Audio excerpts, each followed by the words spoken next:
In a bustling city on the East Coast, there lived a young man named Michael. Like many of his peers, Michael was caught up in the whirlwind of modern life, working long hours at his corporate job, constantly striving to climb the career ladder, and trying to keep up with the latest trends. His social media feed was filled with images of success, fancy dinners, luxury vacations, and the latest gadgets.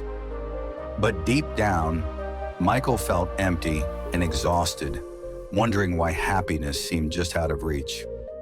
One day during a rare moment of downtime, Michael stumbled upon an article about a small town in the Midwest, where life was simpler, slower, and, according to the author, far more fulfilling.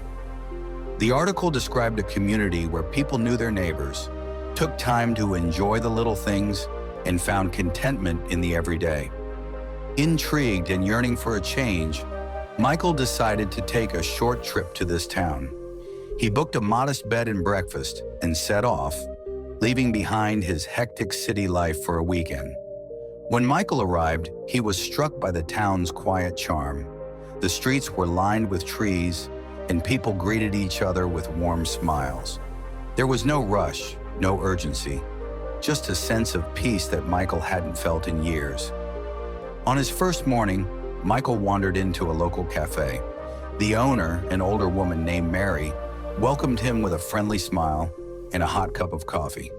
They struck up a conversation, and before long, Michael found himself sharing his feelings of burnout and dissatisfaction. Mary listened thoughtfully before offering some advice. "You know, dear, happiness isn't something you find in the hustle and bustle. It's in the simple joys of life, the smell of fresh coffee, the sound of birds singing, the laughter of friends. It's about being present in the moment and appreciating what's right in front of you." Inspired by Mary's words, Michael spent the next few days exploring the town and its surroundings. He hiked through nearby forests, watched the sunset over a tranquil lake, and even helped at a local farmer's market, where he chatted with the vendors and learned about their lives. Each experience brought him a sense of fulfillment he hadn't felt in years. By the time his trip was over, Michael felt like a new person. He realized that he had been so focused on chasing an idealized version of success that he had forgotten to enjoy the present. The pressure to constantly achieve and accumulate had blinded him to the beauty of everyday life. Returning to the city, Michael made some changes. He started setting boundaries at work, making time for activities that truly made him happy, like cooking, reading, and spending time with friends. He learned to savor his morning coffee, take breaks to enjoy the sunshine, and disconnect from social media when it felt overwhelming. As he began to embrace the simple joys of life, Michael discovered that happiness wasn't something to be pursued in the future. It was something to be experienced in the here and now.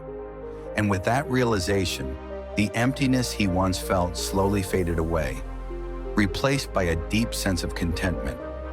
Michael's story spread among his friends and colleagues, many of whom were also struggling with the demands of modern life. Inspired by his example, they too began to seek out the simple joys, finding that true happiness wasn't in the race to the top, but in the moments they had been overlooking all along.